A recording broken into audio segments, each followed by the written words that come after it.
they certainly have the option to choose another place. I mean, you have schools that are performing and performing at a high level. And I think that we need to get as many students into all of our high-performing schools as we can.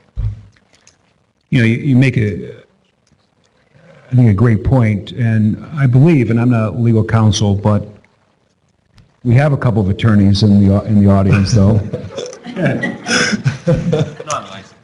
Unlicensed, but technically accurate. I like it. But I believe the U.S. Supreme Court agrees with you. Good. You know, that, I mean, the whole idea, I mean, the whole idea of a voucher, and this is obviously debatable, but I mean, the Supreme Court ruled it's not a payment to a school. It is a private benefit to parents. And they can choose how they spend those dollars for educational purposes. It's no different in higher education when we give federal Pell Grants. You know, those Pell Grants can be used at any institution, regardless of religious affiliation, whether private, public. It's a federal amount of money given to an individual to use for educational purposes. The same thing with other federal and public dollars that are given to individuals. Right? They can choose to spend that money however they want. Right? And in this case, it's for educational purposes. So giving them that choice and the freedom to choose, I think, is the fundamental issue here. And the Supreme Court has ruled very clearly on this issue. And so the accountability measure really rests then with parents and families. Another question, legal. First of all, I want to make sure I'll say loud and clear to these three schools, congratulations for your one-year performance. Keep it up, and I'm sure you will. I know you're all passionate about doing what's best for girls and boys, as everybody around this table is. So, worst case scenario, any one of these three schools or four schools that are asking for a waiver bounce back to below C. Does that start the 3-year window again, or is it a 1-year window? So I'll stop right there. So I'll use Central as an example, which had a combination of, or I think it might have actually just been 3 Ds, which then resulted in 2 years of not being able to accept new choice scholarship students until they obtained or earned 2 consecutive Cs or better. So they have, Central, going back to my example, Central has received 1 C or better, and we'll get the grades coming out in September, October, and if let's say the grade ends up being a D or an F. Okay, that's my question. What would happen is the consequences will continue. They've received the waiver for this upcoming school year, so they will be able to accept new students for this upcoming school year, but if they end up receiving a D or an F in October, the following year, they will not be able to accept new choice scholarship students. And they will not be able to accept new choice scholarships until one of 2 things happens. Either they get 2 consecutive Cs or better, or they were to apply and receive another waiver. So let's use real numbers for just for ease of my understanding. They have 100 voucher students this year, and they just received permission to accept more voucher students. So they come up with 130 voucher students. Next year they go down to a D, below C or below C. Yes. Do those 30 stay in this waiver, or are they removed back to 100? Yes, the way that the consequences work, any students that are already attending your school will be able to remain. You just cannot accept new choice scholarship students. So the students that enroll, assuming new students enroll this upcoming school year, those students would be able to continue to go there as choice scholarship students. Okay, thank you. Any other comments or discussion? All right, then you have public comment? Yes. And so, Attorney Public School versus Tanya Harris.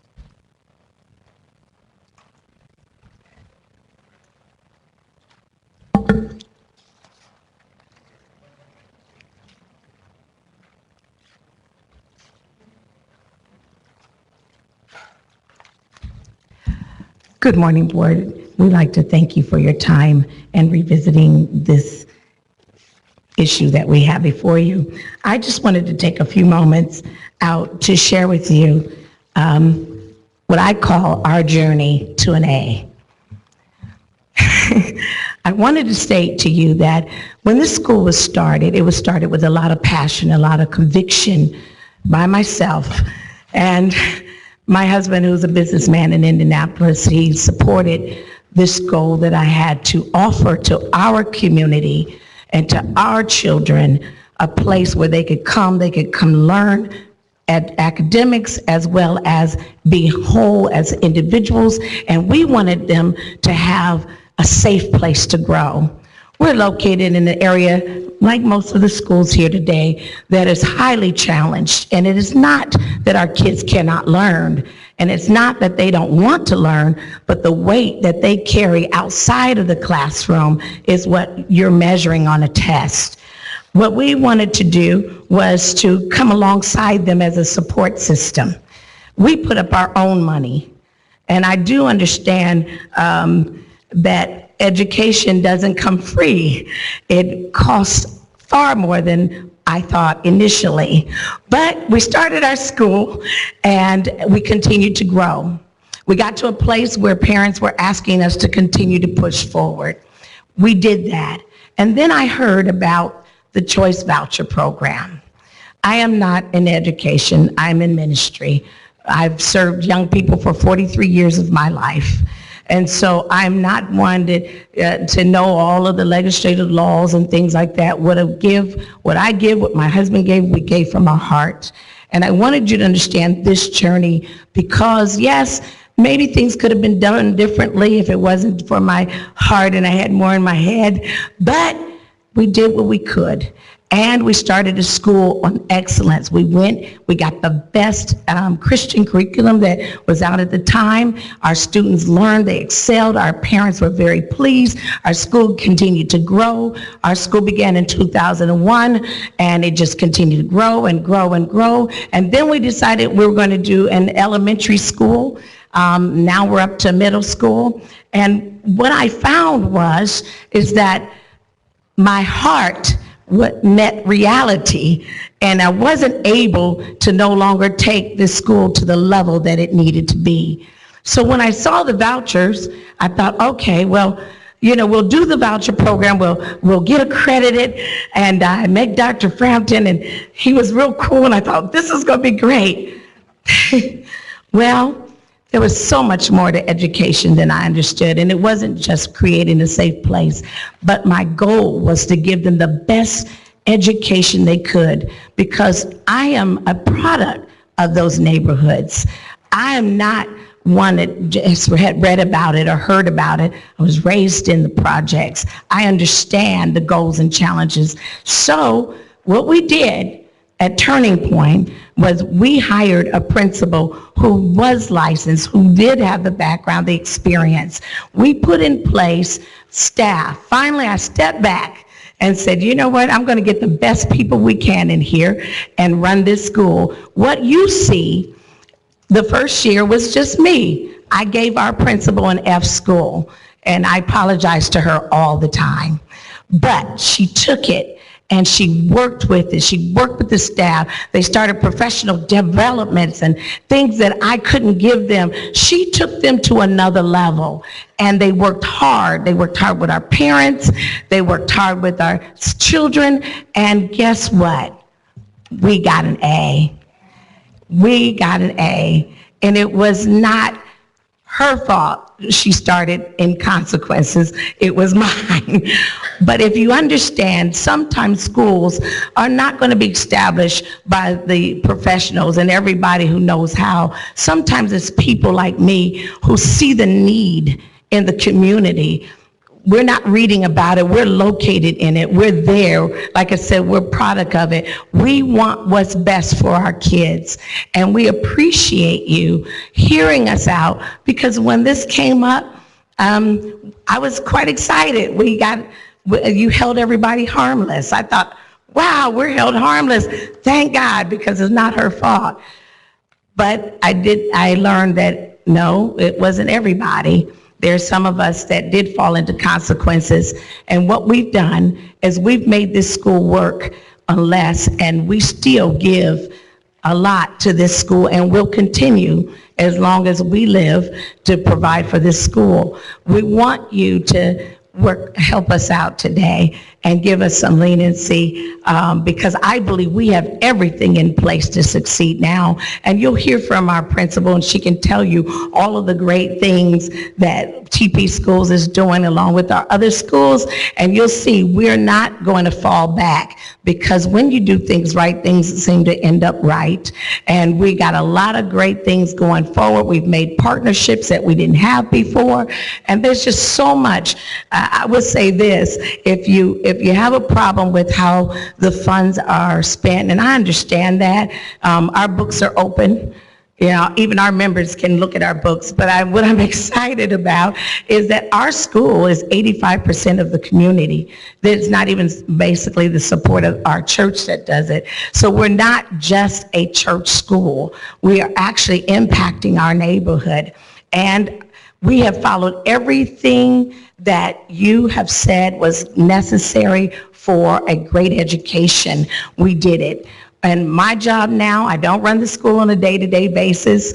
I make sure they have what they need to meet every standard that you meet, that you set for us. So we plan to continue on the A path, and we thank you for your support today. Ms. Donna, Turning Point.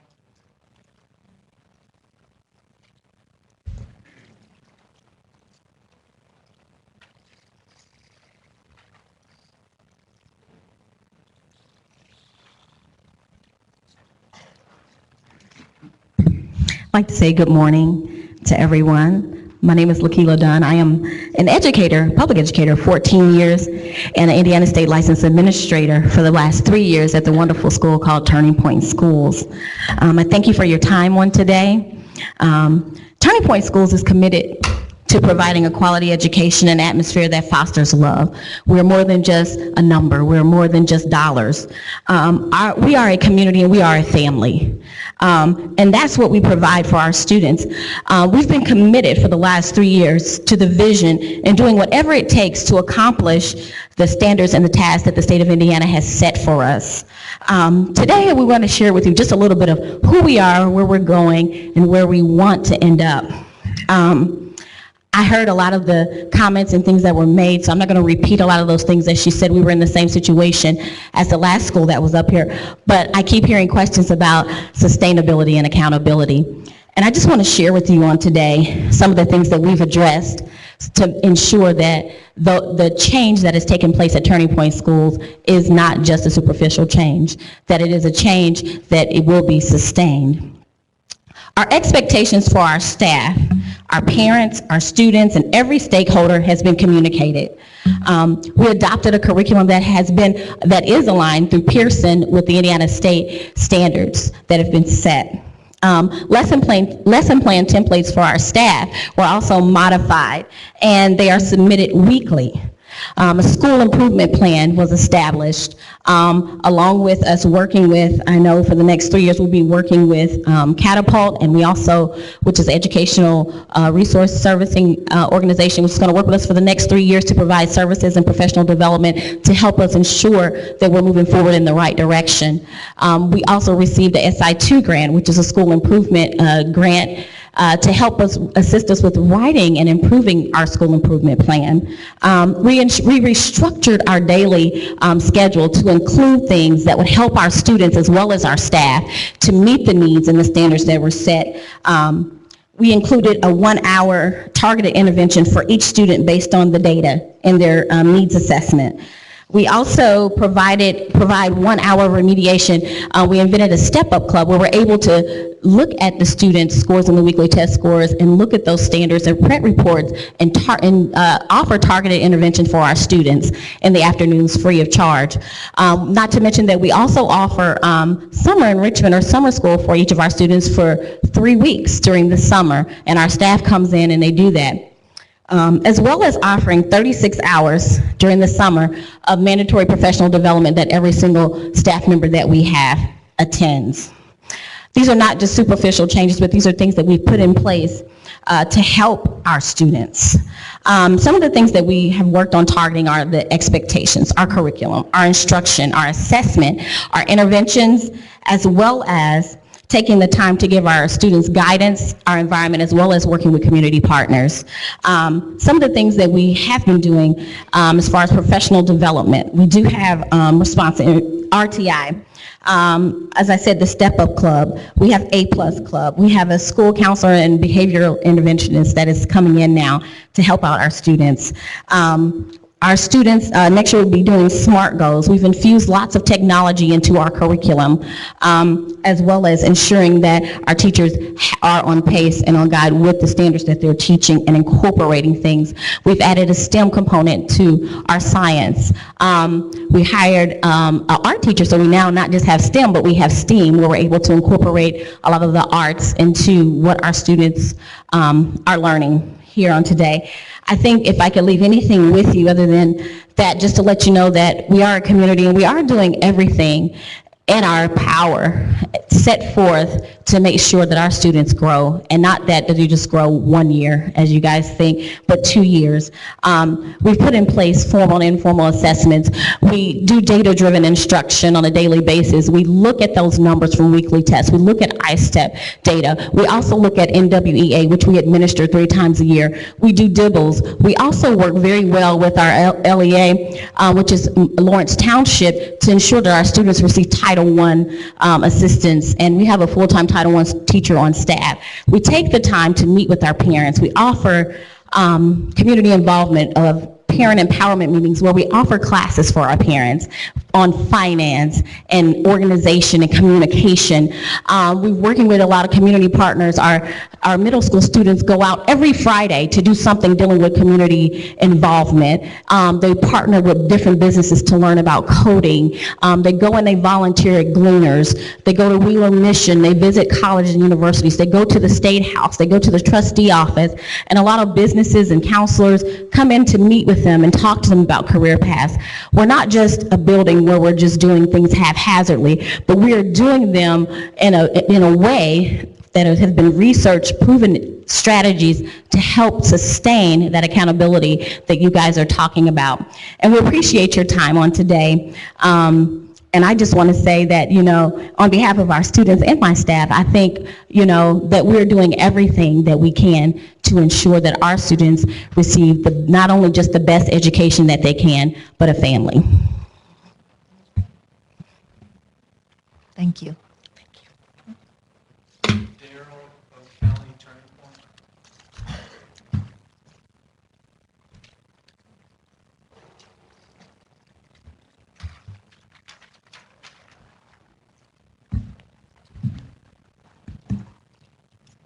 Good afternoon, everyone.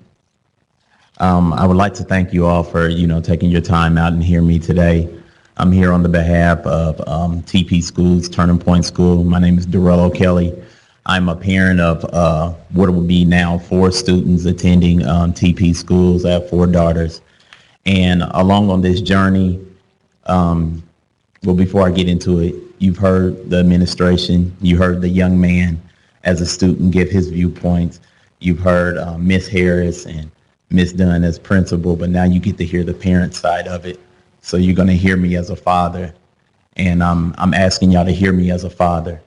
When I first started bringing my children to TP school, the bar was always set hard. So my girls had been in a home of structure. So when they walked into this atmosphere, it was a place of structure. It did them very well, but when I say excellence is the bar, that's the bar. So I seen them struggle in some ways that I found some concerns with. They had an open door policy. I was able to talk to the principal. I was able to talk to administration. When I got to speaking with them, these things that they just told you about taking people out of class, being a resource, providing things after school, they did that at a young age. I'm talking about grabbing kids at the age of kindergarten and pulling them out of class.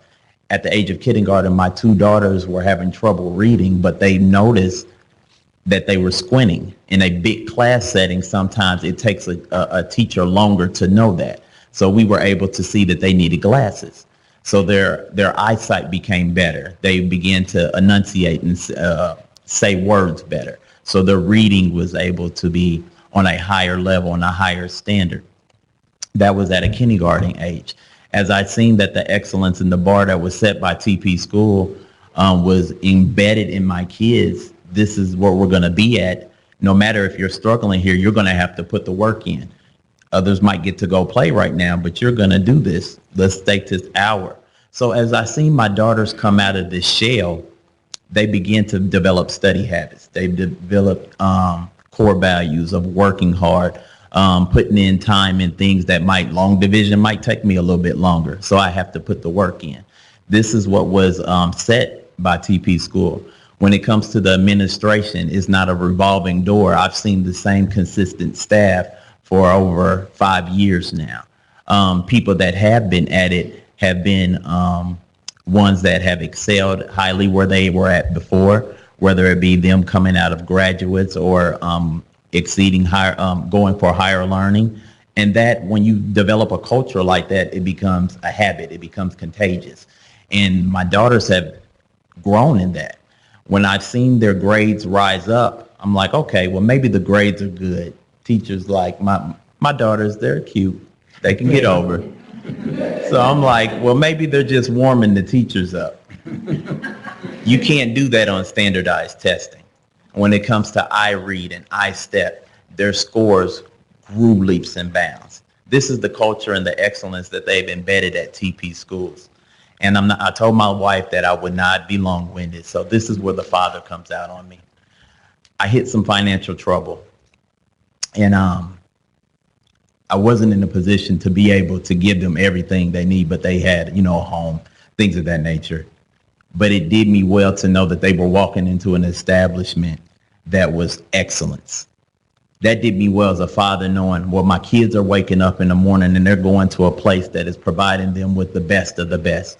When Miss Harris said that they bought the best of the best, I went and researched and seen if it was the best of the best, and it is the best of the best. Not only did they follow it up with buying the best, they got the best teachers in there, and if it was outside training, they provided that. When it comes to being outside of school in the summertime, one of my children was like, well, I don't have to go to summer school, and the other one did. Well, both of y'all got to go. That's the kind of excellence that we're reaching for. And I understand what you're saying, that people need to be held accountable. But before we even walked into the door of the state legislature and the state mandate of Indiana, whatever it is, it was held at TP Schools high already. And it gradually, as I seen us chase it, she was letting us know we're at a B right now. We're going to get an A. I seen my daughters feed into it and buy into it. So I'm standing here as a father. I'm letting you know now, as a voice in the community, they have things that are outside. They're bringing in people from demographics that might not be so involved when there's an absence of fathers in house. I'm shaking hands and I'm seeing guys, and he was like, man, at first I didn't think it would have such a big impact on my kids being here, but it's good for me to be here. It just makes me want to be a better man. So not only are they impacting the children, they're impacting the men and women inside these houses as family because of the structure. This is what a choice voucher is, bigger than us just picking. You all have the ability to bring families together. That's what, hey, I'll give it to you. That's heavy on your shoulders when you think about it. It's heavy, but it's in your lap. I'm telling y'all, for the ones that are striving for it, that are here today, that are running after that A and we're chasing it, they're here and they're making it happen one child at a time, one parent at a time, parent conference. I'm emailing Miss Martin behind me. Kennedy has something done, and they're getting back with me. They're not getting lost. Thank you.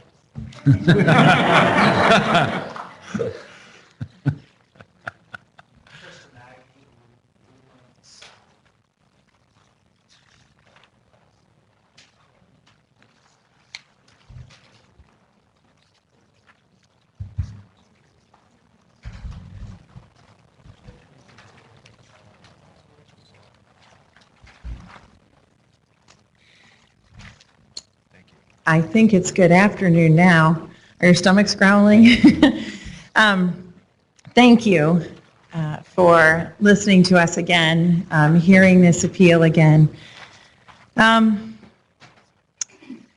It's important to share what our school's like, and we're very much like the other two schools you've heard about. In fact, as we would sometimes talk and share on the phone some of our concerns, we learn from each other. This situation has brought some collaboration between three schools that are not geographically close to each other, okay? But we are very similar in so many ways in what we value.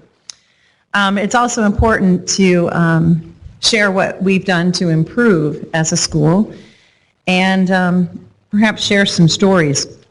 We are a school of contrasts. We had a student who went to the National Spelling Bee for our region, and we had a student who we worked really hard because we probably should have expelled him for the behaviors he displayed. But my teachers and I said no. The parents said, we will work anything we can. He is making more progress here than ever before. Please, please, please. And we kept him. He's in high school and he's doing pretty well. And he says, thank you for not expelling me. We are a multi-everything school. By multi-everything, I mean we are economically diverse, more on the lower income of middle income and lower income. We are racially and ethnically diverse. I have a bunch of students who just flew over to Myanmar. They save so they can, Burmese students. We're at Fort Wayne. So when Aung San Suu Kyi came to town, she came to this country from Myanmar, Burmese dissident. She came to speak to the United Nations, to speak to Fort Wayne Burmese, and then to fly out from the West Coast. That's where she was. And we have a stronger and growing English learning group of students and parents. We are also religiously diverse. Very similar to the international school I came from in Shanghai, China, where I was a school principal for 500 kindergarten through fourth graders. Came to this school, and my son, who was going into second grade, said, Mom, what's this school going to look like? I said, what do you mean? Who's going to be there? I said, you'll find out. He came back and he goes, Mom, Mrs. N is the best teacher and everybody's in my school. It's just like an international school. I said, that's right, Andrew. It is. We have lots of diversity in our school. That's great, but it also has challenges. Families seek out our school primarily by word of mouth. Okay, my son is doing well. My daughter is doing well. Come to this school. They love your kids. They don't just do right by them, but they love your kids. They love you as a parent. The Say Hi app, best app ever, allows us to speak to Spanish-speaking parents and them to speak to us without an interpreter. I mean, it's an app, but they can see expressions, and they're looking at us and we're looking at them. Years ago, prior to the merger of three schools on Fort Wayne South Side, our school was pretty much like Central Baptist, then Central Christian. We were a school for Christians, put together by a congregation that supported that school for those Christians in their pews. We haven't been that for a long time, and when the schools merged, we became even more of a community school. Between that time and now, we have seen more opportunities grow for families. That's the focus of this appeal to you. In 2013, our school accountability grade was going to be based on some growth in addition to proficiency, that 75-25 split. And I'm thinking, that's kind of when I came into things, and I said, that might be kind of tough for us because we're going to see a whole lot more growth. And I was like, can we just fast forward until that growth part kicks in and when it's 50-50? Because every year since that first year, it was an F. I've never gotten an F in my life. My teachers were shocked. My parents were shocked. Everybody's going, no! It was like a call to arms more than, just a step up and make it better, okay? We dug deep. We dug deep that first year. We dug deep after that F. every year there has been significant growth. More than 50% of the students who needed to grow grew, but only 25% really counted in that kind of a growth pattern. It wasn't so strong. So fast forward to today's LSUS. We have done the following things. Opportunities for growing stronger as a community. It was a young school. It's still not even 10 years old, and didn't have a solid sense of culture. What is our school culture? What do we stand for? What do we mean? What are our values and norms? When students come into our school, what are the expectations for them? Do we all agree even on a behavior plan? Okay, so we worked really hard to come up with that first year. Great gains. We went from an F to a D. Okay, doesn't seem like much, but it was a lot of hard work. We added things like making sure our curriculum maps actually were in existence, and then met the standards for Indiana. When all those changes were made, we had just done a whole bunch of work with the old stuff, knowing new stuff was coming in, hoping they'd be really similar. In a lot of ways they were, but we still had to make adjustments. And that was the year that you've all heard about from the other schools and from John Elsesser. It was like, okay, this is our third year. Yay, let's go into those tests. Oh, these tests are weird. We had kids in tears going, I don't even understand what the question is. I got to reread this like 16 times, you know? We had lots of crashes and burns on the computers as well, and it wasn't from our side of things with regard to the computers, and everybody kind of had that. Then there was you've heard about the hold harmless kind of stuff, and we're like, yay, and I was like, ugh, no. Well, this was the year to be that third year, and we grew. We grew in a year when almost everybody else didn't. We went to a high D, yay! It's still a D. It's not something that you want to like go, yay, I am a D. But it was a high D. We were 0.3 away in a year that so many schools, almost every Lutheran school in our area, and I could check them really quickly because they're like Lutheran, right? Lutheran schools. They decreased. They didn't grow. Our school did. We went up in category, but we still went up. There was growth. And it was just very disappointing. So we've moved a lot toward, like, almost exclusively toward student-centered learning practices. You have a paper, so I don't have to go through lots of that, and there's a lot of jargon in that.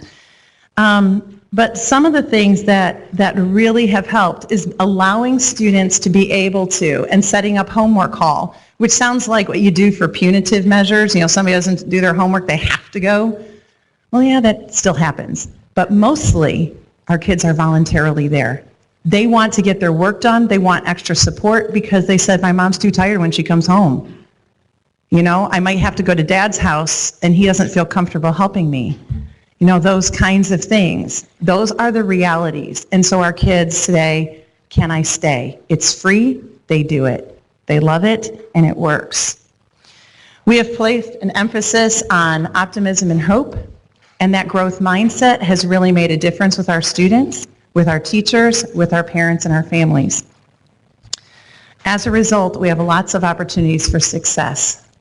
Please listen to the other stories and go get lunch. But first, say yes to a waiver for us, please. Thank you.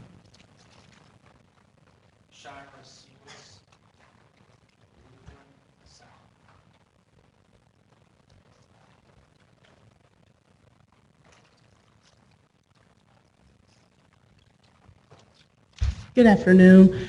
I am a representative from the school in their various different ways. My daughter went through the school for middle school, and it was definitely my number one choice simply because in the public schools, which I went through, I knew that I did not want that for my daughter, that I did not see her fitting in that environment. She was really shy, and she just, she would have been eaten up there. So we went on, we chose LSUS, and since then, all the way through, from 6th grade to 8th grade, she excelled in her grades. She excelled in sports. She played every single sport.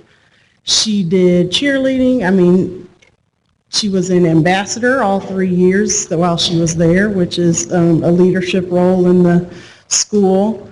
And throughout that time also, I saw where she turned into another person.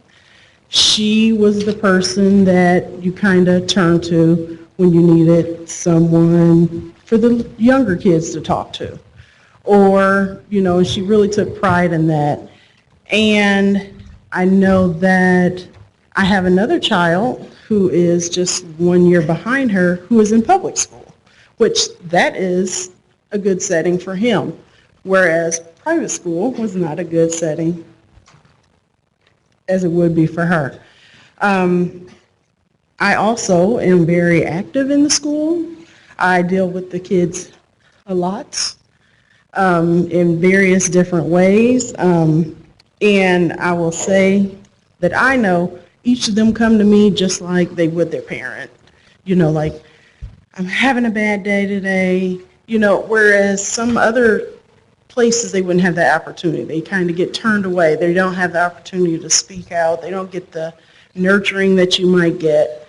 I am very active in the school. All the activities are pretty much ran by me and one other. We do from the dances to the popcorn, the movie night, all of that is done because we know that those kids sometimes don't get those experiences at home. We kind of get to deal with the bad parts too. We've had several kids that had to deal with a lot of tragedy, and they did not let that interfere with their grades. We had one that was actually high honors, and both of her parents had passed away this past year.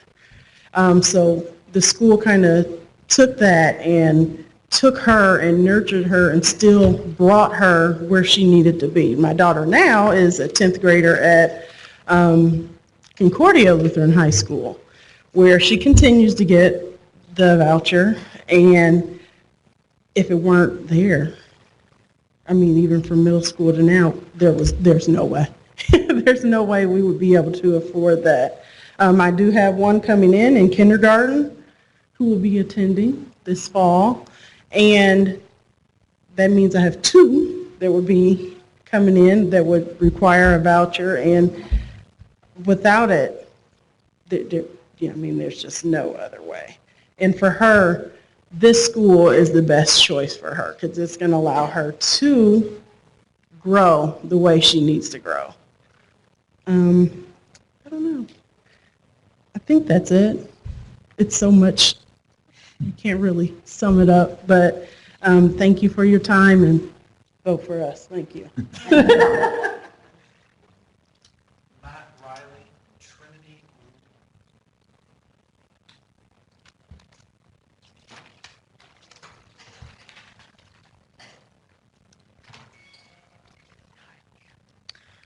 Good morning, no more. I just heard that, didn't I? Good afternoon. Thank you, members of the board, for hearing our appeal. My name is Matt Riley. I'm the principal of Trinity Lutheran School in Indianapolis. Trinity Lutheran has a solid foundation. We've been around for over 145 years now. 1872 was our founding, and we've been educating Indianapolis children for that long. Our student demographics have shifted over the years to a student body that's over 50% free and reduced lunch students and 45% school choice scholarship students. We admit students of varying abilities. We currently have ELL students, students with ISPs for various number of reasons, and students who have been dismissed from their other schools and are looking for a better fit. Our admission process is the same for all students, and we have continued to admit students whose families have a hard time meeting the tuition expectations because the students need an environment that's better fit for them, even though we can't offer choice scholarships for them right now. I believe that Trinity deserves consideration for a waiver of our consequences for the 2017-2018 school year because of our data. Our data show that the students have made dramatic academic growth in the last 2 years, and over 90% of our students have showed typical or high growth on the math, and over 50% have shown typical or high growth on the reading. We had 100% of our third graders pass iRead this spring. We take the NWEA's MAP assessment in reading and math, and our students have shown amazing growth in that over the year. We take it fall, winter, and spring, and in both math and reading, we are consistent with the national growth norm, and we're performing above what is expected for each grade level. Although Trinity's had over 100 years of excellence in education, in the past few years we've had low letter grades. And it's because of unfortunate extenuating circumstances for Trinity. Because Trinity admits students of all different abilities and backgrounds, we grew dramatically in 2011 and 12 when we started offering choice scholarships. The majority of students that came into Trinity in those years were low grade level in reading and in math. Trinity was not ready for the level of intervention that was necessary to meet those students where they were. Trinity also experienced a lapse in administration in 2015 when both of our administrators stepped down from their roles. These two major circumstances contributed to a lack of guidance for students and teachers, but we've overcome those temporary circumstances and have shown that we're providing an excellent education. The previous accountability system didn't give as much weight to the growth of students as it does now, and when the system changed to give more weight to growth, our improvements showed. Trinity has been steadily improving over the last 2 years, and that was evident once that weight was given to the growth. Although we experienced a couple years of lower grades than Trinity's used to, we've made a successful rebound. Trinity has grown from a grade of F to a grade of B. That's a dramatic and long-term improvement brought on by positive changes in many areas. I was brought on as principal, bringing with me experience of teaching in high-needs schools and my experience as a reading specialist. Trinity has implemented more progress monitoring and use of formative assessments throughout our school year, especially with the use of fall, winter, and spring MAP assessments for students, and our weekly VIMI math program, which assesses students each and every week, cycling back to things that they need to work on. Trinity teachers also moved to the reading workshop model of reading instruction so that the needs of all levels of readers, below level and above level, are being met. Trinity has also increased our professional development opportunities for teachers and staff, leading to a better understanding of diverse backgrounds, learner needs, and instructional strategies. We are fully prepared to receive learners from all backgrounds and levels of need, but cannot help new families attend Trinity who cannot afford the tuition because of our consequence. We've had at least 5 families in the last year who have inquired about sending their children to Trinity because of our B letter grade, showing excellence in education, but because we were not allowed to offer them a new choice scholarship, they could not attend. Without the ability to assist families with tuition through the Choice Scholarship Program, our numbers continue to dwindle with each 8th grade class that goes on to high school. A waiver of consequences for the 2017-2018 school year will allow us to help those families to send their children to the school of their choice. It will also allow us to continue our long legacy of excellence in education. Thanks for hearing and considering our appeal. Two more comments for Trinity Lutheran, James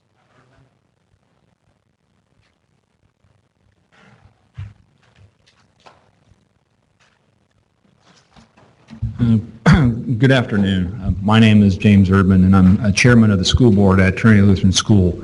But in addition to that, I'm a parent as well. I'm here today to kind of just tell you how proud I am of the good things that are going on at Trinity. As a member of the board, I've personally seen the hard work that our teachers are putting in to improve our scores. The children at Trinity are getting an excellent education.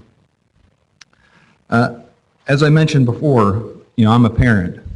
My daughter, Gretchen, who is currently going to be a junior this year, is a straight A student at Lutheran High School, a school that has a rigorous college preparatory curriculum. Where did she get her start? Where did she get her building blocks of her education? You guessed it, at Trinity. My son, Tommy, is going to be an 8th grader this year, and he is getting the same great education, and I am confident that the skills that he's getting at Trinity is going to allow him to excel at Lutheran High when his chance is given there. So I haven't just witnessed our teachers working hard. I've actually personally experienced what they've been doing as a parent. Working on the board, I've also been afforded the opportunity to better understand the financial hardships that some of our families are undergoing to send their children to Trinity. So granting us this waiver will ease these hardships and allow them to choose this great educational opportunity on the east side of Indianapolis. Thanks for your consideration and your time. Matthew Richardson.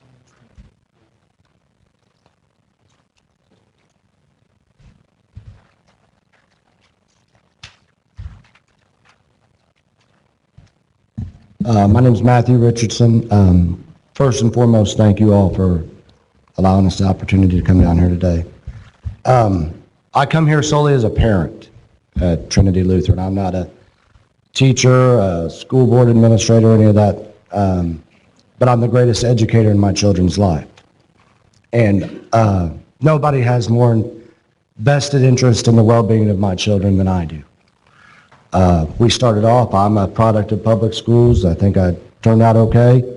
But we had, when our kids got started in public schools, we were, I would say victims, but it turned out that we were beneficiaries of some school closings. And it forced my wife and I to look at some alternative options. And that's how we came to find Trinity Lutheran. And it's been a wonderful experience. When we got there, my kids were in fourth, second, and kindergarten, I believe, and they were all a little bit behind. So we were probably one of those families that when you go there, drag down the test scores a little bit. But since then, all of our state scores, you know, in the 4 years that have followed that we've been there, all of my kids are testing well above where they need to and all their test scores for the state.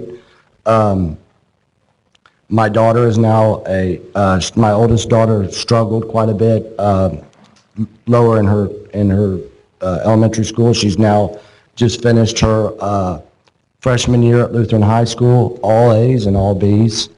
You know, we've seen what's gone on at Trinity Lutheran for the last 4 or 5 years. It hasn't been that the teachers didn't care or, you know, nobody was trying hard enough. It was kind of a perfect storm of, you know, the two administrators stepping down. You're taking in families like myself that we qualify for a partial voucher, so we still pay some money to go there. But that's the only way we can really make it is with the partial voucher.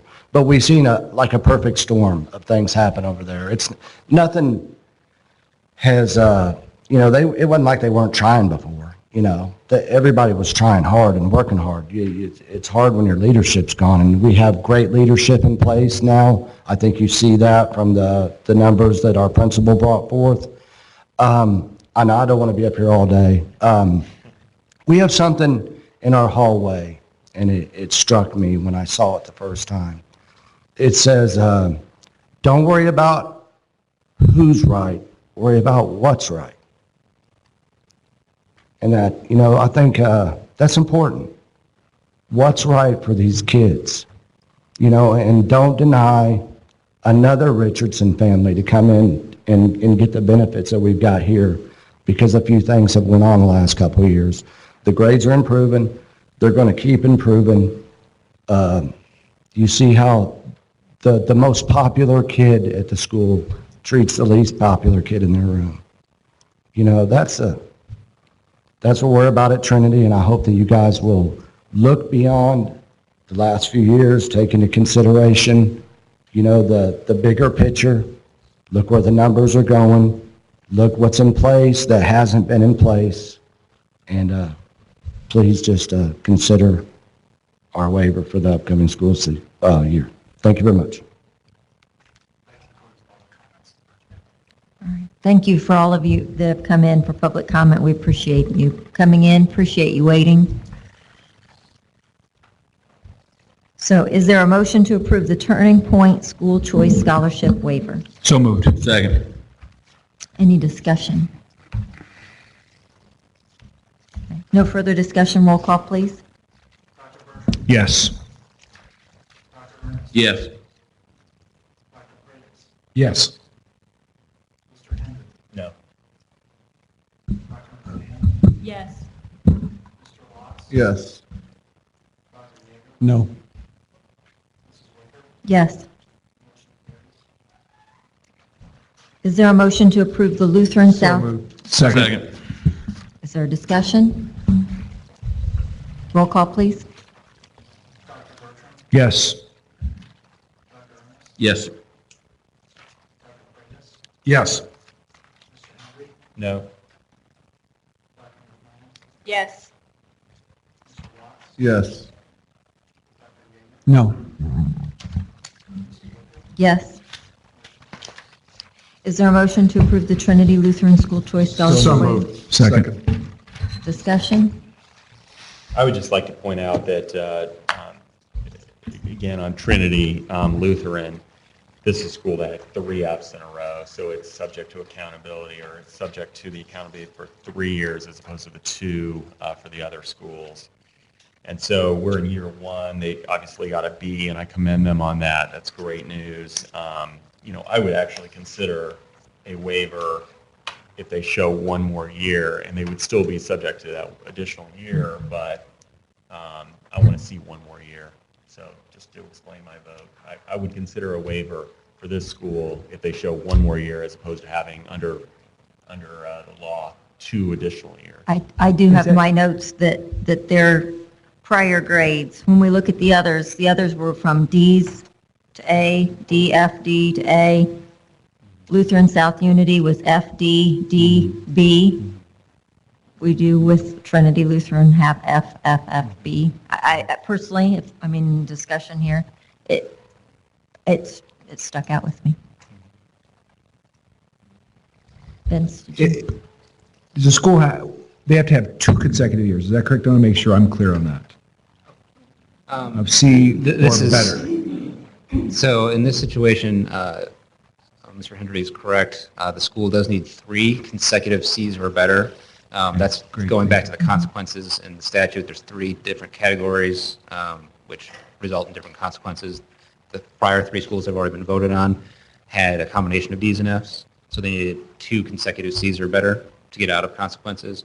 This school has had 3 consecutive Fs, so they must get 3 consecutive Cs or better to elevate out of consequences. But they are eligible to request the waiver at this time. So they're eligible for the waiver, but if it were not for the waiver, there really would have a more stringent requirement to be met. Taking the waiver out of the discussion, what would happen is right now they're awaiting the grade that will come out in October. Let's assume that was a C or better. That would be their second C or better grade. Then they would have to get 1 more C or better the following year. Question. I have a question for the attorney. Tim, did you write this memo to us, to our board packet? I believe you did. Yes. And it says you are recommending approval, right, of this waiver? Yes, I do state that they have met the legal requirement in the statute. So they've met the legal requirement. There's money allocated for this within the state budget somehow, right? Everything's in place to do this. I believe, yes, is the answer to your question. Yeah.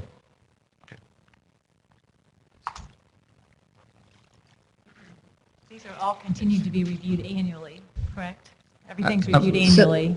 I'm sorry? This will continue to be reviewed annually.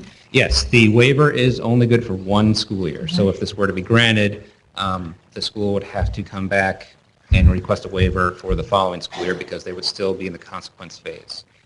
If this school, was this school's in the same situation around the hold harmless provision?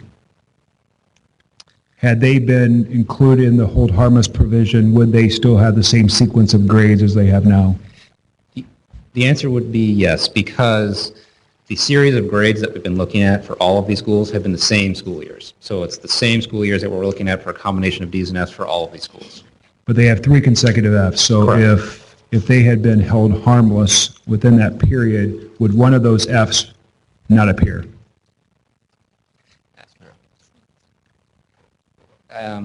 What do you mean not appear? I guess I don't know. Well, would they be an F school in the hold harmless year? They were an F school in the hold harmless. They would still be an F. Yes, their grade did not improve. Let me ask it a different way. Okay. All right. in the hold harmless provision that was passed by the General Assembly, would that have changed any of the conditions that they have right now? As was passed, no, I don't think so. Brian, do you disagree? So, just to reiterate the hold harmless, there are two elements to hold harmless. There was the grade, which is in 14-15, you were held harmless, you got the grade you got last year, okay, unless you got a higher grade. Then there's a second portion of the law that applies specifically to choice scholarship, schools that receive choice scholarships. And that provision states that if you are subject to newly imposed consequences, then you're held harmless. In other words, you can continue to accept choice scholarships. That was interpreted by DOE to mean only those schools entering Category 1. The argument that the schools were making is if we enter Category 2 or we enter Category 3, we are experiencing new consequences within. So that's the distinction. And as a follow-up, this school, as well as the other schools that have presented here today, were already in the consequence stage. That's why the legislation did not apply under the interpretation that was provided. Brian, did you mean to say continue to accept vouchers or the number of vouchers were frozen? So they're frozen at Category 1. So if you receive 2 Ds or Fs accommodation, you cannot accept new students. And so at that time, the Department of Education, who administers the program and has a right to interpret that statute, said we are only going to hold those schools harmless. But if you're already in consequence, so if I'm already at Tier 2 and I'm going to move to Tier 3, I'm not going to be held harmless in that situation because I'm already in consequence. And so the issue was, well, how do you define newly imposed consequences? Is it initially, or is it as you enter a new tier?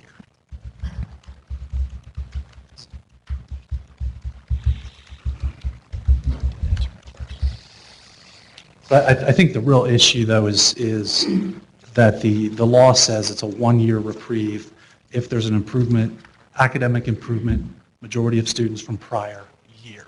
It does not, the law does not distinguish between categories. The waiver law. And that goes to my statement that the school is eligible to request the waiver at this time. But this school is now a B school. The whole issue about accountability is to help schools improve, right? And to drive improvement. And the school has gone from an F, even though they had an F 5 years ago, 4 years ago, they're a B school today, right? And it would seem to me that the fact they've made those kind of improvements, that we would want to encourage that and continue to support that school advancement. So this is a 1 year, under the law, either a waiver or a delay in further sanctions, correct? Correct. 1 year only. 1 year. So if the school doesn't perform or goes back to an F school, they would have to come before this board again to seek additional either waiver or a delay. They could ask for the same thing a year from now. If the school, so back to Gordon's question or point, if the school is, let's say remains a B school for 1 year, they would have to have another year of C or better before, so they would have to come back to us next year regardless of the grade. Is that correct? That's my question. That is correct. Because of 3Fs, do they have to come back to us regardless of their grade? Yes. Assuming the waiver were granted today, they would be able to accept new students for the upcoming school year. However, the consequences would still be in effect, and the school year after, the 17-18 year, they would still need a waiver. So they would have to come back and request a waiver, assuming that the grades had remained. To accept new students in that year. Correct. All right, that makes sense. Is it the same for all of these schools who are requesting a waiver? They all have to come back in a year? That is not the same. The three schools that requested the waiver prior to the Trinity request, assuming they were to receive a C or better in October, then after the waiver expires, they'll be eligible to accept new students under the existing law. And not have to come back here? Correct. Okay. Further discussion? Roll call. Yes. Yes. Yes. No.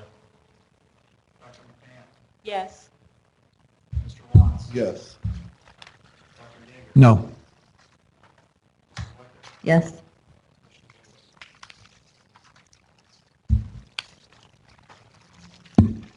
All right, next item then is the Turnaround Academy funds distribution. So you guys received a brief memo as well as a few slides for a presentation. I would just open this up for any questions that you guys have had about the distributions for this school year for the federal 1003 school improvement funds. Questions? I have a question on your memo, Ron, under the category of school corporation name, and then you have multi-school interventions. And you have three entities named. The first is Evansville, second is Indianapolis, and then Charter School USA. With Evansville, their allocation from 16 to 17 increased by $150,000. The Indianapolis Public Schools, 16, 17, 17, 18, you're recommending that it remains the same. And with Charter School USA, from 16 to 17, 16, 17, 17, 18, it drops by over $500,000. Why? When the other two are going up or staying the same? Absolutely, I appreciate the question. I will kind of split it into two, talk about Evansville and IPS specifically, and then talk about the turnaround school operator intervention. So Evansville and IPS are both receiving funds based on an agreement that was negotiated between the State Board and the Department of Education in 2015, which basically set aside a flat rate of $300,000 to support turnaround academies that were not turnaround school operators, because we have not instituted a turnaround school operator since 2011. So in Evansville specifically, they are adding a school. So there are now 3 schools. So you get the $900,000. Last year they got half of the funding for one school. So that explains that improvement. In Indianapolis Public Schools, they are adding a school, John Marshall, but they're also restructuring and reconfiguring. So they kept the same, I guess, number of schools, if you will, due to reconfiguring. But I want to flag for those two with the transformation zone, and this is a part of the transition that we're making here as a board as it relates to these turnaround academies, really digging in, and a key part of my work. We've had them commit to a 5-year plan that demonstrates the ability to sustain this over time as these funds reduce. So you should expect those funds to decrease based on what's outlined in the transformation zone plan, and we've asked them to commit to that in their approved plan. For the turnaround school operators specifically, so that's the first half. For the turnaround school operators, so Edison Learning, or excuse me, Charter Schools USA, as well as Edison Learning, it dates back to 2014 when the board adopted a resolution, or a memo, if you will, from board staff in consultation with the department that recommended a gradual decrease in the special turnaround funding, or the 1003 funding for these turnaround school operators. And they distinguished those from the others, one, because they were the only ones around at that point, I believe. There was only a few others. And 2, because they had been receiving a disproportionate amount compared to the new interventions that have been put in place. Their recommendation in 2014 was that we decrease it for 15% for 1 year, and that was 14-15, and then 50% of the original value in 15-16, and that was adopted by the board. As we know, ESSA came around, it changed the requirements for these programs. There was some uncertainty about how we're going to do this long term. So what ended up happening is we did decrease it that 15% for almost all of the schools, all the turnaround the turnaround school operators, that initial year, but we didn't follow up in subsequent years. So for the past 2 years, we've kept it basically the same in an effort to kind of not change them in anticipation of ESSA. So what we're doing here is we're saying, we're gonna kickstart that gradual release again in anticipation of what's going to happen under ESSA, and then we're going to just develop that program or that funding model with that in mind. But what we don't want to do is take them from not getting the same amount for 3 years and then going to 50% overnight. So this is to reinitiate that gradual release, if you will, or the gradual reduction. The DOE recommendation in 2014 was for that particular year. It was not a long-term, every year policy decision. I happen to be on the board, and I vividly remember that. So, so the board at that time did not commit to a 10%, 15% cut. It was just done that particular year, and it was a Department of Ed recommendation that, frankly, I think I voted against. There were some other issues there with the prior administration, frankly. And so we're not committed to do that. Secondly, when Charter USA was brought on to do their work, it was my understanding from them and others that the amount they would receive would remain consistent over the years. And starting in year 2 of their contract, they've been consistently cut in what they've been getting, generally, not every year. And so we entered into a contract with, I think, a fabulous vendor who's doing tremendous work in Indianapolis, and their money keeps getting cut and cut and cut and cut. And at some point, they're just going to leave Indiana. They have enterprises in various states, and I'm just nervous they're going to leave. So I think it's a fairness issue for me that they were told one thing, they were cut in a particular year based on a department recommendation. That recommendation is no longer incumbent upon us as a board. And I feel strongly, based on the great work they're doing, why would we cut the amount of money that they have? And so I will make a motion to retain the same amount that Charter USA received in 2016-17 to be the same for 2017-18. No cuts. Even though costs are rising for them, personnel costs, benefit costs, insurance costs, there's all kinds of costs that are increasing for them.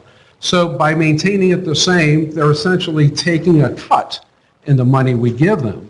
So I think out of fairness, we should keep it the same. So I'll make a motion to do that. Why do they have a lower number for 2017, 2018? So that was the kind of reignition, if you will, of this gradual reduction. I have the 2014 memo in front of me, and Dr. Freitas, you are absolutely correct. The board does this on an annual basis, right? So they only set aside money for that school year. So in 14-15, they set aside money for that school year. However, when I read the memo, it is a joint recommendation. I wasn't on staff back then, and you were, so I will defer to your interpretation of that process. And so the reason that the Department of Education and the state board collaborated and came up with this number, as far as from the state board staff perspective, was pursuant to this kind of approach. And it's also found in state impacts work. But your motion obviously stands, but and you were here at the time. So, is there a second? Second. Discussion? That's my question, money. Yeah, where's the $500,000 come from that's being suggested? So all of these fundings, I want to distinguish very clearly. Earlier, you had an adjudication for state funding, which is tuition support formulaic. This is special federal dollars to support school turnaround. So previously, there were 1003A dollars. Under ESSA, it's just one big bucket. So this is a set aside of that large bucket to support the Turnaround Academy. So any dollars that are not set aside by the board go to supporting other underperforming schools, priority and focus schools So there's still money across in the that state. bucket, not all this money. This budget that I'm looking at here for turnaround does not use all of that bucket, right? Since the DOE manages that whole bucket, I'm going to pass it, Dr. Freitas. So I'm doing this not with any notes in front of me. So what I would say, my understanding is 70% of the funds that from the school improvement went to the turnaround schools, and 30% of the former 1003A dollars went to our focus and priority schools. And so there is a bucket of money for Title I schools that are in improvement status. So any of the money that you would direct for these schools would be less going out to schools that are struggling around the state. I'm still not clear as to why CSU was cut, or CSUSA was cut by about $500,000.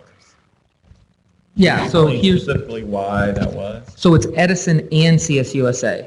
because they are turnaround school operators, and specifically a joint recommendation from the DOE and CECI said, for these specific schools, in order to,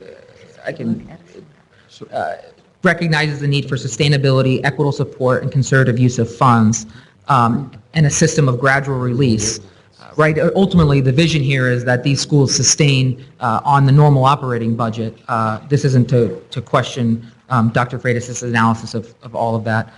So that is why specifically, not just CSUSA, but Edison Learning as well, were both reduced, because they are receiving a disproportionate amount when compared to the other kind of, just everybody gets 300 flat rate. So let me ask you this question. Has Charter School USA and Edison been notified of this? I assume they have, since these are public minutes and et cetera, et cetera. Yes. Have they objected to the reduction? So I've reached out to both organizations. Edison Learning replied with a thanks for the information. CSUSA, I spoke with their local representative, Eric Davis, on the phone, and he did express an understanding, but also expressed to me that as a representative of Charter Schools USA, he's always concerned when there's any diminishing grant allocations to support their work here. So I can't say that he, rubber stamped it by any means. He expressed concern generally for the reduction of funds. But they haven't, I'm just trying to understand, they haven't, if I were going to lose $500,000, I'd probably pick up a phone or send a letter or other communication, and I've received none. I guess I'm just trying to understand their position. Is it, hey, we accept this and we understand it, we don't like it, but we understand the reasoning for it? Or, From my conversation with Eric, I would say you are, a brief conversation, I would say you're categorizing it correctly, as in an understanding, but not liking it, and obviously disappointed in it in my brief conversation. But they haven't communicated any suggestion that, they would, look to, obviously they're under a contract. They haven't expressed any, we've expanded their role actually in schools here at the board, but they haven't expressed to you any indication that there would be a withdrawal or a termination of a contract or anything that might put any of the schools in real jeopardy. Not that I'm aware of, so to me personally, no. Can I just clarify? Eric is not an officer of Charter USA, right? He's the local manager of Charter USA. So he's the Indiana representative. So they haven't said they're going to pull out. They haven't said they're not going to pull out. Right. And I mean, that's one issue, but for me, the broader issue is they've been doing great work. And turnaround kind of business is really difficult. And they're in some really tough schools, and their results have been fairly good. So we're cutting $500,000 out of $3 million. It's going to cut to the heart of what's happening with kids in those schools. Is what will probably happen. If I could, because I hear this as a concern, and I obviously felt a similar concern and raised this during the conversations with the department. When did you have those conversations with Charter We had, the phone call with Eric was on Tuesday of last week. I don't have a date. It'd be the 30th, May 30th. So one of the things that we did previously, in previous allocations or set-asides, what we did was we assigned it specifically to a school. Emma Donnan, you have X amount. So on and so forth. Understanding the impact and that concern of what lowering funds is going to do for an organization that's operating 3 schools and doing it well, as you said, and really investing a lot of their resources and capital in our kids and in our communities.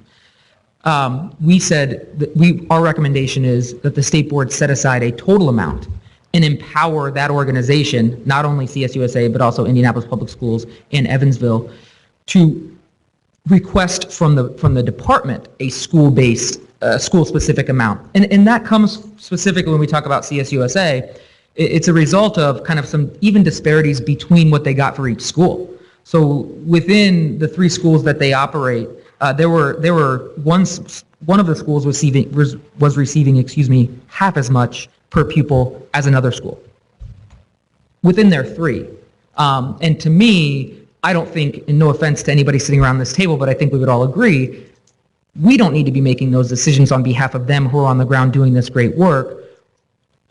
It is my understanding, and that's what gave the recommendation, that we should empower them to make these understandings or make these decisions and tell us what they need us to do within clear guidelines and guardrails. So that's an attempt to mitigate the loss of money, is to give them a little bit more flexibility and discretion. And I apologize if this question has already been asked and answered when I had to step out for a moment. So the net here, there's a $150,000 increase in Evansville, $500,000 decrease. So there's a $350,000 gap here. Question is, where is that money? And has it been allocated somewhere else? And if so, what are the consequences by making this addition today? Because if we add the $500,000, now we're talking a $650,000 increase. So there are 3 schools listed on the back of the memo where it gives all the school-specific information. There are 4 schools that are pending turnaround academy. So if once they receive their letter grade from this 16-17 school year, could fall into turnaround status. And we, like previous years, set aside $150,000 for half a year of intervention, about how much time we know that that's going to take place, should that occur. So there is, right now, one of those schools has a large SIG grant already, so we didn't set aside anything for them. There's 450 set aside for those schools in anticipation of them coming on board. If they don't, it reverts. So $450,000 set aside. So if we add $500,000 to Charter School USA, does that mean that we have a $50,000 gap? Does that $450,000 set aside for those schools go away by adding the $500,000 here? I mean, and Dr. Kwiatkowski can speak to that a little bit. Okay. So it's a big pot of money, and the first thing that happens is part of that is a part of that pot is dedicated for the turnaround schools. Yes. And so if there would be more money that you would recommend, then we would have to take it from what's reserved for the other schools across the state that are in focused and priority status. And so we have not awarded those funds yet. We haven't sent out any allocation notices to those schools. So it'd be from the broader, Yes. not these targeted schools. Yes. And so that's where you have a tough decision, because you can get many of those schools up and they can talk about the needs that they have in their schools. And so, there's never enough funds to spread to everybody. BJ, you've been waiting. Just to make sure I'm looking at this right, Evansville has 3 schools in the transformation zone, correct? 3 schools that are turnaround academies, yes, sir. IPS has 10 schools in the transformation zone at 1.6 million. And Charter Schools USA has 3 schools at 2.4 million. Yes, you are correct. But the formula isn't school-based, right? Well, and I would ask if... It's a contractual agreement. We have a contract with them that we've sort of, in a sense, been reneging on over the years by providing less money. In their good faith, they've been accepting less money, although legally they probably didn't have to accept less money, but they have in good faith. So they've been doing that in good faith, and now we're going to cut another $500,000 and expect that after several years of being cut against the contract, that they're going to say, thank you, we'll continue to work with less money. If they were contractually I'm assuming it's entitled one-year to certain renewable dollars, I contracts. would think they would ask for it and not waive a lower payment, I would think. I mean, I just want to make sure we got it right. I mean, if they're contractually entitled to a certain amount, are we giving them less? Because to me, that would be in violation of a contract. I ask a question. Does Department of Education concur with the Indiana State Board of Education staff recommendation on this? Our school improvement team met with Ron, and this year we tried to continue with the manner it's been done in the past. Under ESSA, in our ESSA plan, they they're requesting that we revisit how we use school improvement dollars and that's part of our school improvement work with some of the phone calls and looking at national research. And it may be spelled out differently moving forward under ESSA, but for this year, we were trying to follow what's been done, past practice. And so yes, the department we agreed with the recommendations. So can I ask, staff generally, or maybe council, both for the two schools that are seeing reductions under your recommendations, Charter School USA as well as Edison Learning Roosevelt, are they entitled to anything more than what you have recommended under our contracts with them? The contracts do not have specific amounts.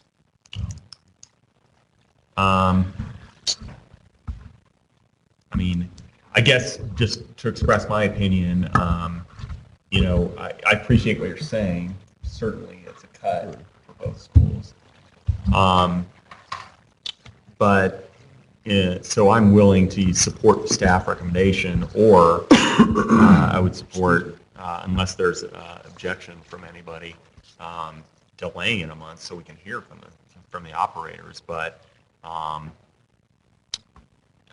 since we haven't heard from them, then I'm not really informed as to what their position is. Well, and my concern in terms of, we talk about a 15% cut is more a per pupil amount. I always think of money in dollars and students in terms of a 15% cut in one instance can mean something very different in terms of per pupil. Is enrollment down? Is enrollment down? And so to me, that could mean something very different. And so I'd be as interested in terms of enrollment and what cuts have been made versus just making a unilateral 15% cut. Madam Chair, I'd be willing to withdraw my motion and substitute it with a motion that you're recommending, which is to table this to next month and invite individuals to come and present data. It may be enrollment reduction. We're making this decision based on just numbers being recommended to us. We need the data. We pride ourselves on being data-driven. And here's an example of $500,000, and we're not doing that. So I'll substitute my motion, withdraw my first motion, and make a motion to table this to next month and invite whoever wants to appear to provide some data to us and make a decision at the next meeting. Does that give staff? I'm worried about staff and time. Well, so that's where this is problematic. So if I may, Sure. The grants have to be submitted by July 1st in order for schools to be able to pay salaries out of them. And so I would imagine many of these schools have staff. So that would be problematic if they wouldn't have an application in and wouldn't be able to pay staff. So what you might consider doing is approving what's here with bringing it back to make an amendment after you hear from folks. Could we approve it without Charter USA and Edison Learning for the motion today and bring them back? I don't think they could use the money for salaries. They I think would we not. need to approve something for them, Right. and you can amend that number or keep it the same, but I think if we don't amend it before July 1, then that causes problems for them. We can always give them more money. Okay, We can always add to that line item, but we have to have something in that line item so they can, by July 1. At the next meeting, is all the money going to be expended and then there's no money for increases? They'll begin paying for some of their staff. They'll begin that payroll in July. And so if they don't have an application in, then they wouldn't be able to pay for any of their staff using federal funds. And so that's why they at least need to have an approved an application into the department to have some of the funds freed up. I guess They I'm won't asking a spend it different all. question. I want to be sure if we approve it today and then Edison Learning comes in and says we really need that money for XYZ or Charter USA comes in, I want to give them the opportunity to make their case. And if they can make a case that convinces the majority of the board, I want to be sure there's money there. I don't want anyone come forward and say there's no money now.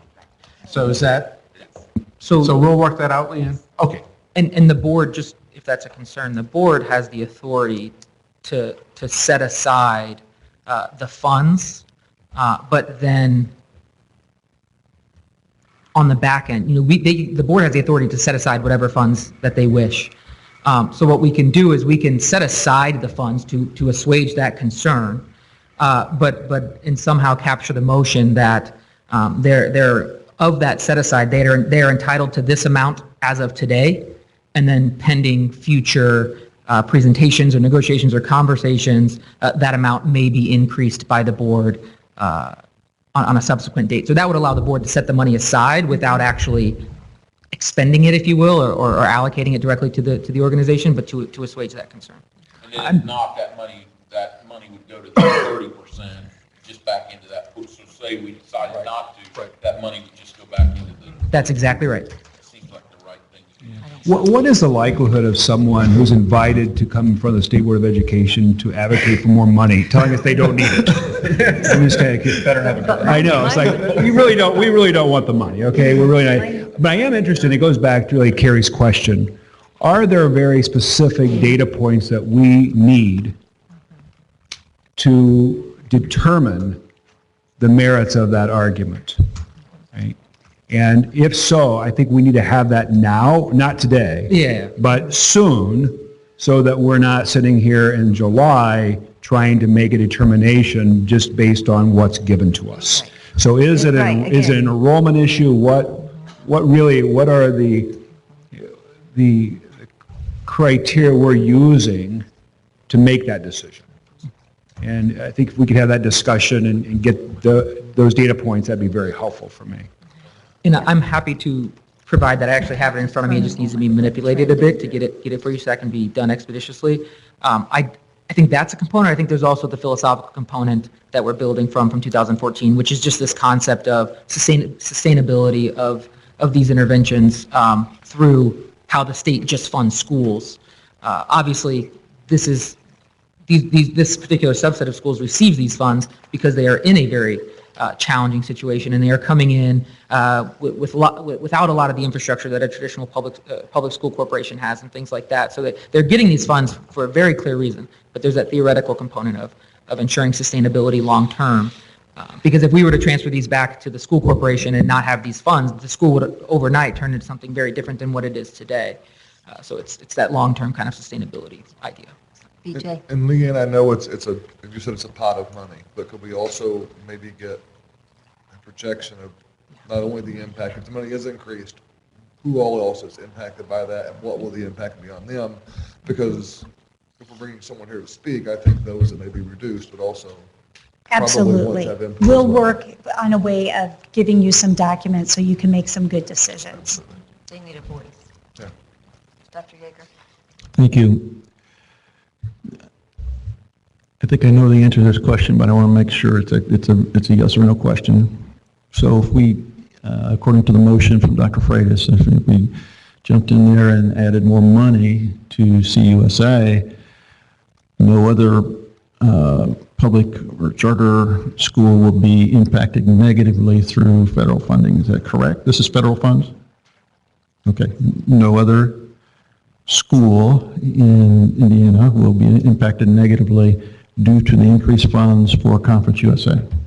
No, they would be. There will be less money available for other schools in the state. Okay, then I'm going to go on to my next question. Why are we doing Conference USA's business? Did they know about this? I mean, did they know about the reduction? Yeah, so I had a conversation. So why are we messing around with questions they should have asked months ago? Why are we conducting their business? I wouldn't say that they've had months of anticipation. So how long the time have been I known? spoke with Eric last week. So where is he? Missed a timeline. We've talked about missing timelines in the past, and we've given some people a free pass, and others we have said, no, you missed the timeline, so you're going to take the consequences for this funding. I don't think in this case there was a timeline given by Ron. Ron didn't say the board's going to meet within a week, and if you're not here, we're going to take $500,000 away. All I'm saying is that I don't think it hurts us to give them the opportunity to come back and make the case. They may present data and not make the case, and then we can go along with it. But why not go the extra step and give them the opportunity to make the case? We've done- And the schools they're working with, by the way, are Indianapolis schools. So it's not like we're taking money from public schools somewhere and giving it to a private school or a parochial school. These are still public schools. I didn't say they weren't public schools. They I'm are- just commenting, I'm not commenting about your comment. I'm just saying that they're public schools. So, and the pot of money, there is substantial federal money there. And so again, I think it's incumbent upon us to make sure that they make the case, just like I think every school should make the case that they get the money that they're getting. And we don't do that for every school in the state, right? They just get the money based on a formula, but that's another issue. But all I'm asking for is that we give them the opportunity to come forward, as well as Edison Learning. If they decide not to come, it's a done deal. If they decide to come on the July meeting, hopefully there'll be a place on the agenda, an action item, where they can present and we can make a decision. We're not committing to doing this, all we're committing to being transparent and inviting, I thought, a valued partner here to present. I still am concerned that CUSA is not here. Even if they knew about a week ago, $500,000 it would catch my attention. And they should be here defending their case. We shouldn't be defending their case. And they should have the data and the analysis and the research, and I agree that we should have that. But it's their timeline to miss. So are we ready? So we're ready for a motion To approve as is? with, So along with I- withholding some expenditures in anticipation of a decision. I would recommend approving the memo as is with the allocations for CSUSA and Edison Learning being the 16, 17 allocations. So that way the state board sets aside the funding. If we're going with Dr. Freitas' motion, excuse me, it would be approving the entire thing, but for CSUSA and Edison would be to use the 16, 17 amounts instead of the 17, 18, if that's the motion that we are looking to entertain. I don't know. I would go with the staff recommendation. I And then think if we wanna go, change it- I think Yeah, I that's what think we're the change it, we intent is can. to approve the staff recommendation and then visit it for the Yeah. potential We can come increase. back I and agree. increase it if we need to, but- Yeah, that's fine. It has the same effect, That's the same and effect. we will invite them. If they decide not to show up or miss the deadline, then, in my opinion, it's done. But I think we owe it to both of those organizations to come forward. So the July meeting, we'll hear data and then make a decision. There might be some historical things, too, that I'm unfamiliar with, but I understand there's some historical things happened over the years financially that they may want to present, and that may be part of the data that they're going to share. So that's my motion. Okay, would somebody repeat exactly what the motion is? Well, can I, before the motion is made, can I just make a statement?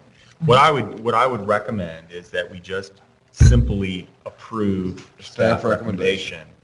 And then we can direct the staff to reach out to each of the two organizations.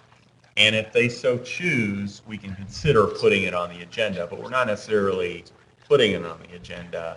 We're just asking staff to investigate, have further conversation.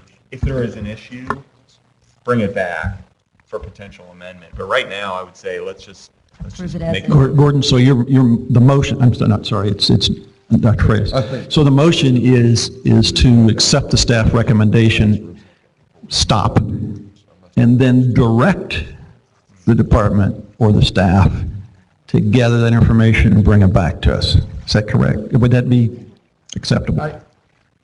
I'm fine with that, approving the way it is today, and then have board staff contact them to see if they would like to appear. Okay. I want to be sure they're appearing on their own behalf and not have it funneled through our own staff to present. I think they should be here to present. If they want, it's optional. Does this then cause issues with the allocation for the rest of the schools? Right? So Correct. we're talking $500,000 a play, essentially. would this allow you then to distribute the rest of the money? I mean, really, so it's $500,000 we're talking about, correct? That would keep them whole from last year. So you could go ahead and distribute the rest of the money and hold back in the event that there is some case made to restore those dollars to Charter School USA. Is that accurate? And it would really be a little less than $750,000 as opposed to a half when you consider Edison's and CSUSA's, right? Be 45. Yeah, so Unless they make, convince that they need more than that. So BJ? I would make a Yeah, motion. they just restore it, right? I mean, they give them the option. Do we have a motion on the table? BJ's going to. We have like three. I'm going to try to make one. BJ's going to make no, three you've more. removed that. I make a motion to approve staff recommendation for Turnaround Academy funds distribution. Second. Any further discussion? Staff, is that legal for us to do? We had 3 motions on the table, 2 or 3 motions on the table. I don't think that's legal.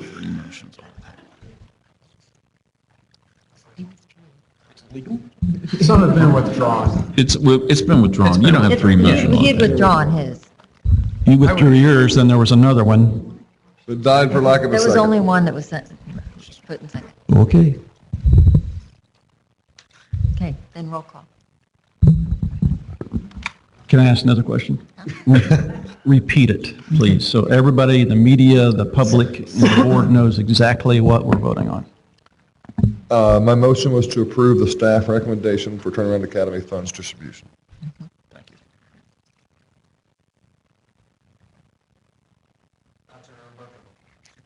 Yes. Yes. Yes.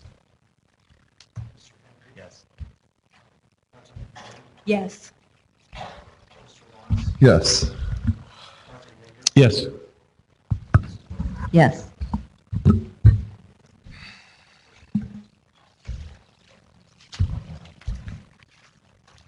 Now, do we officially ask So then we the officially staff? are going to ask staff to invite Edison and CSUSA to come and present, as well as staff present some numbers for us regarding enrollment and trending data regarding enrollment, if they so choose. If not, we have already made the motion and it is passed. Okay? All right, then on to pathways, graduation pathways.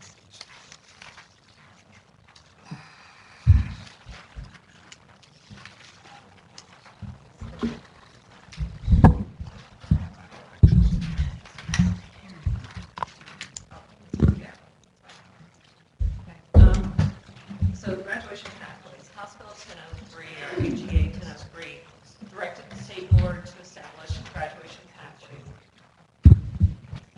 HEA 1003 directed the state board to create graduation pathways, pathway requirements in consultation with the Department of Workforce Development as well as Commission of Higher Ed. They have provided a list of options to be considered for approval. And further on, in addition, they directed the state board to establish a nationally recognized college entrance exam as a graduation pathway requirement. If that should happen, the college entrance exam needs to be administered during the school day. So in topics for consideration that will need to be, we'd like to create a committee that meets their requirements as well as includes other stakeholders such as the Principals Association, ISTA, Superintendent's Association, Non-Public Association. Bring in necessary stakeholders to start this discussion or get this discussion going as to what is best for our students regarding the graduation pathways. Of course, this will be replacing the graduation qualifying exam.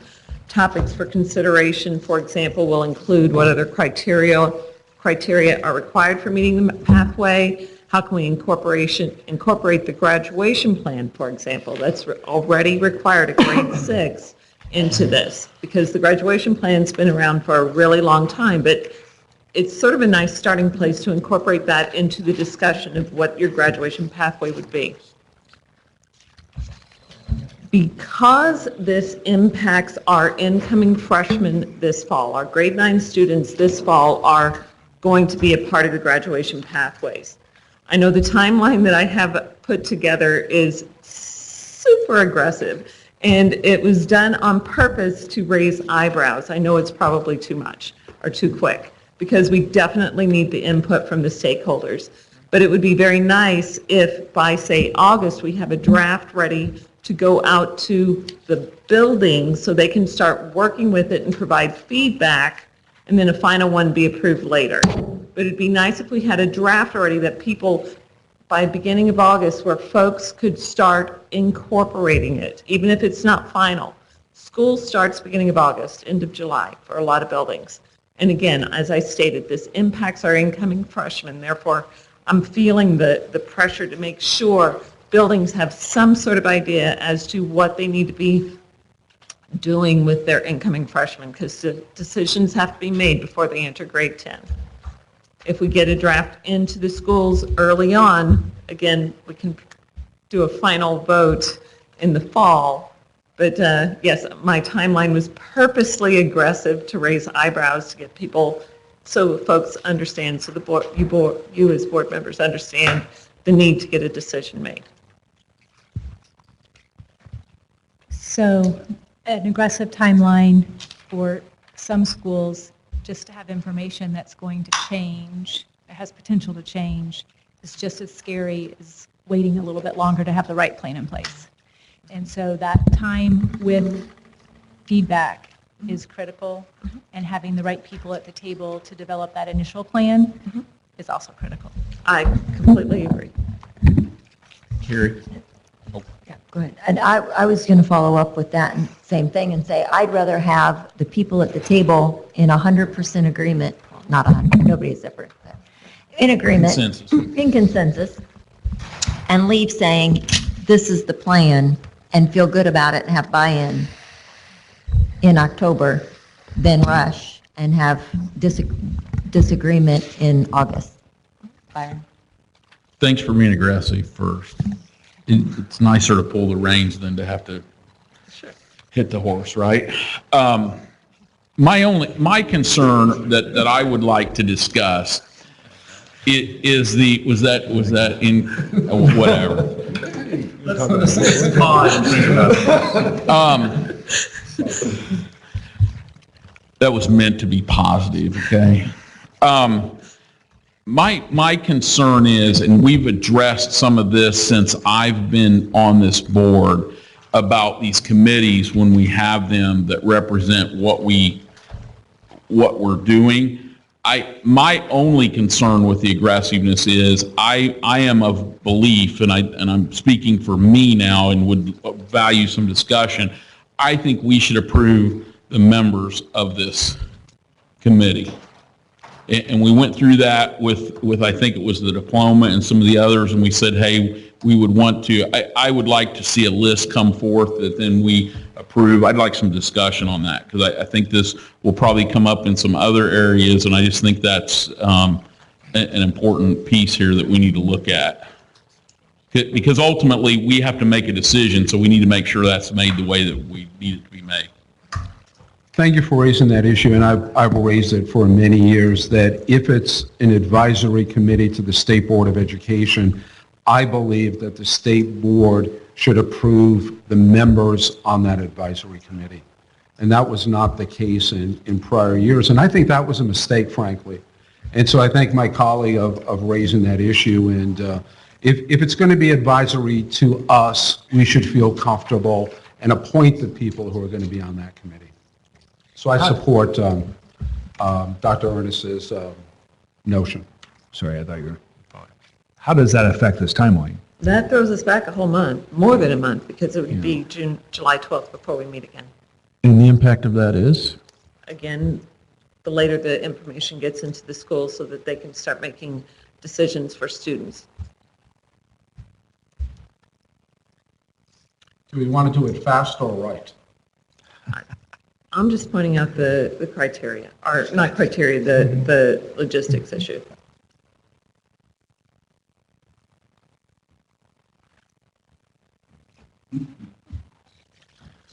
So what do we need to do? If you want to provide specific members that you want to include at this point, I'm happy to take those down and make sure they get incorporated. This is a group comprised of the Board of Higher Education, correct? Should they be involved in this?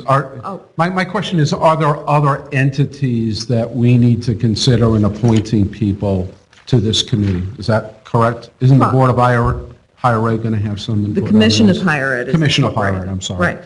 And are there any other groups like that that need to be quasi-represented?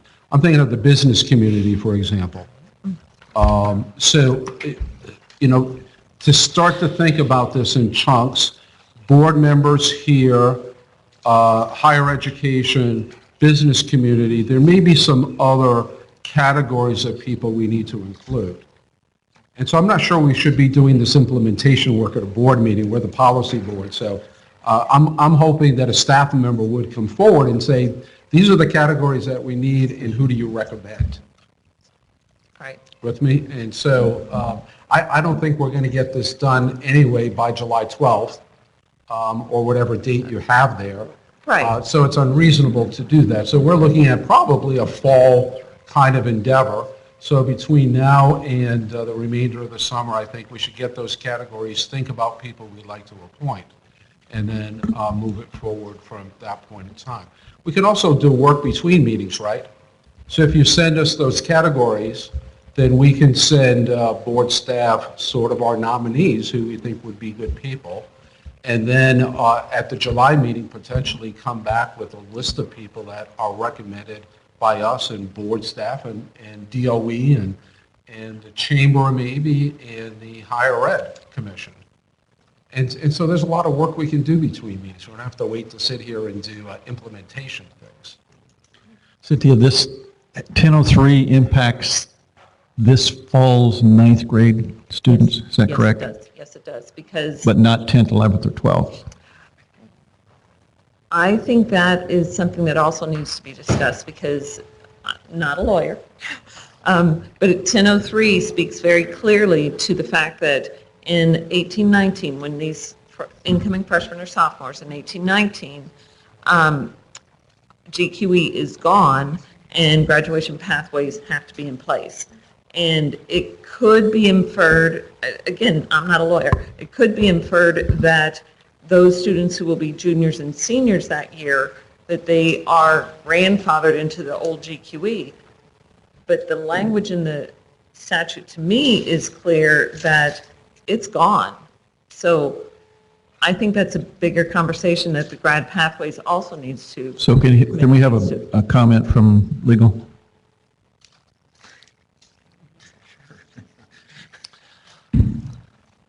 Can you please repeat the question? I'm sorry. I'm sorry. Were you answering my text? Is that what you're? No, it's, Are the other grade levels grandfathered in under the old GQE? Do we read 1003 as for ninth grade only, or 10th, 11th, and 12th are, would you say, grandfathered into the old system? yeah, yes, I believe that's correct. Wait a minute. Yeah, what? So those grades would be, if I'm understanding your question correctly, those grades would be grandfathered in, so. Under the old system, Cynthia, which is? Which is the old GQE, which means we would need to retain the I-STEP 10 for a few more years for those students. So it'd be a transition. Which is a whole Few more years means what? We retain I-STEP 10 for a few more years. What does that mean? That means that it allows for the retest opportunity for the old GQE. Okay, so few more is, define few. Oh, it would be for 2 more years, the juniors and seniors to juniors and seniors, and then when the juniors are seniors. And we've been known to keep the test around for 1 more year for these 5th-year seniors. Or do we allow for a decision, I mean, this is for the committee to discuss, or do we allow for a decision that the graduation pathways could also allow for these students who are on the ISTEP 10 pathway to, if they hit one of the other pathways that's approved, dual credit or whatever, to hit their criteria because also prior in the past, if the student has passed the new test, but not the old test, the new test got to count. So the new test in this situation isn't just one test, it's going to be a whole multitude of ways to get there. So It would seem reasonable to me, and I know this is going to be a committee decision, but it would seem reasonable that if we're going to expand the opportunities to meet a pathway expectation, that we would give all students access to that pathway, right? And so even if we have the test and we keep the test around, we would give them the option. So many students may have already met these requirements. exactly. Right? So they're done at that, not done, but they've met the requirement. But they wouldn't have to continue in the retest. That's correct. We have to continue to Right. retest. Right. So. And that, Okay, I believe that is the hope. For example, should the ECAs be included? Do we allow for the retest opportunity for the ECAs because it is one of the pathways? So the sooner that we can get the pathways, but the sooner we can get that to them, the better.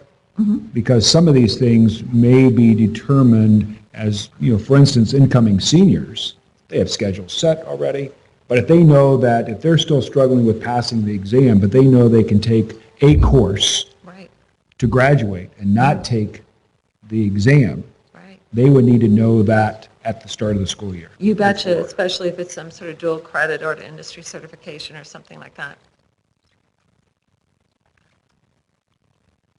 And again, yes, aggressive, yes, a little too aggressive, I get that.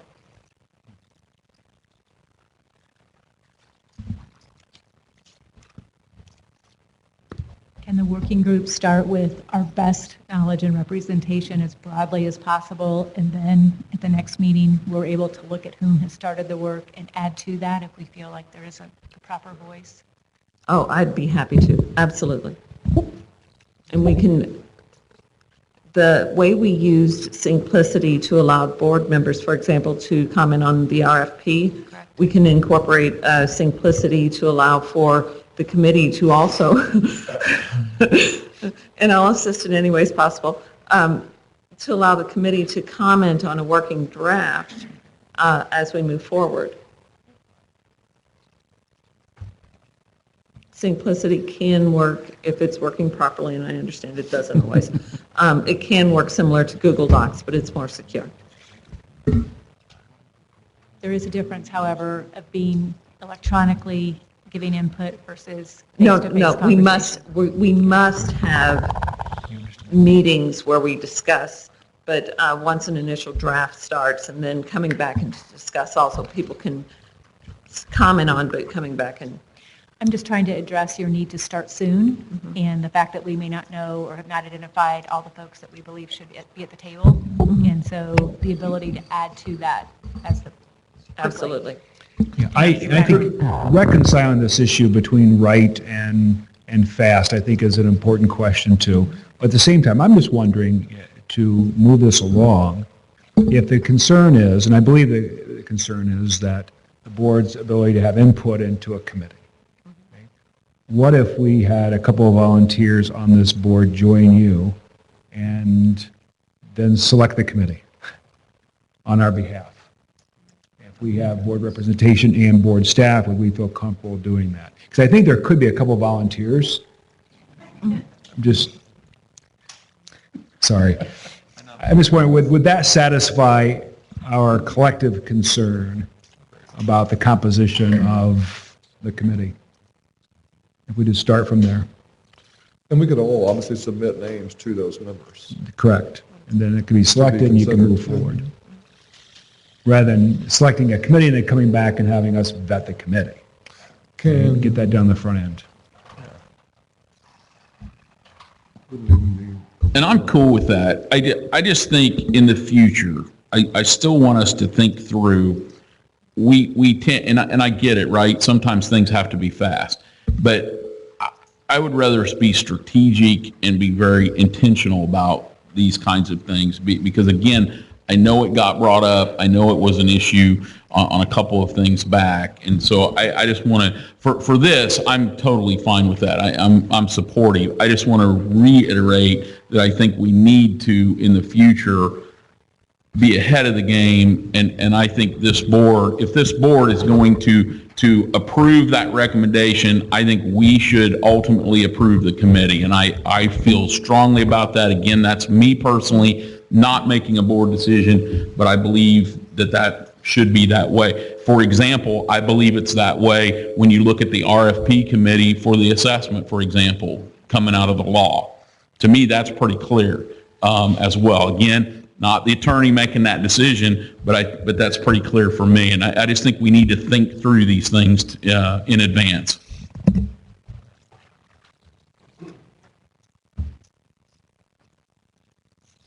So where are we? I'll make a motion that we have a committee that includes board members, and then we can move forward on the establishment of a committee for the proposed pathways. But not the proposed timeline. No. Well, you're going to have to establish, I think the committee then can Right. really come Well, back then- with a timeline that is realistic. And I think 1003 is pretty prescriptive as well in terms of here Yes, it are is. these pathways. So I think we can get some things to current students that'd be very beneficial to them. Exactly. And that's why I would like to get it as fast as possible. Yeah, but it also, I think I have a motion, but it doesn't, in A, sorry, Madam Chair, I know, but in 8, I want to question, any other pathway approved by the state board? Does that mean at any time we can add to this list? That is how I would read it. It's not a board rule. It is your direction to, So even if we were to move and say, here are 1 through 7 that we've approved. Now those pathways are available to all students in our high schools today. And then 8 gives us the authority at any time to come back and add additional pathways as recommended. adjust as necessary. So we say, hey, here's a new opportunity, now we approve that, and that just adds to that list.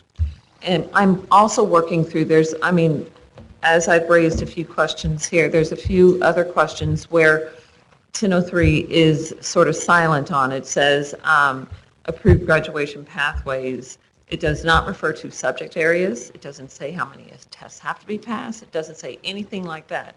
So those are decisions that the committee needs to make. And I've got actually documents that I'm already working on for when the committee meets that help drive decisions that need to be made. And once some of the key policy pieces are made and at least a key set of assessment pathways are made, that to me provides much information to the schools already. And we clean it up as we go. Well, because all the things here, most all of our schools are already offering. This opens opportunities for students. So I'm in for moving as fast as we can move. I agree with what you're saying, but all of our schools don't offer all of these. Pardon? Did you just say that all of our schools offer 1 through 7? No, I said most of our schools offer most of these. And the nationally recognized college exam, they're all offering students the ability to take that. Most offer AP courses. Most are providing some kind of dual credit course. Industry certifications, it depends. ASVAB's available to all students, right? At the school level. They may not offer OIB, right? So most of our schools, students have access to the majority of these options already. Not all of them, but most of them. To give them that pathway to graduation, I think it'd be very advantageous for them. So we have a So we have a motion. motion to- So a motion to create a committee to draft proposals for the graduation pathways with input from board members. Not. Or just include board members on the committee. And including board Yes. members on the committee, understanding that the timeline is not for Evans. And it's been second. Is that correct? Perfect. All right. Are we saying anyone on this board can serve in that committee that would like to and also submit names or have? I didn't put a number on it. Yeah. I would suggest we take a vote, we establish that, and then see if we have volunteers to be on the committee. What'd you say? We can't, I said. We couldn't reach a quorum. DJ asked about a number. I said until we hit a You quorum. can't reach a quorum? No, Well, without being a public meeting. if it's an open meeting, I personally don't see Yeah, I that don't- as an it's- issue. so it This is doesn't a very matter then. public It's open, thing. yeah. And having the public Okay. watching the discussions and why Sure, if it's a- decisions are made the way they It's are. open door, I would think. There could- Yeah, sure, so I would suggest we take a vote, get the committee established, and see if there are volunteers to be on the committee and move forward. Perfect. That work? All right, roll call. Yes. Yes. Yes. Yes. Yes. Yes. Yes. All right, then we'll take a break. Lunches are here. 10 minutes? Quick. I have 1:48.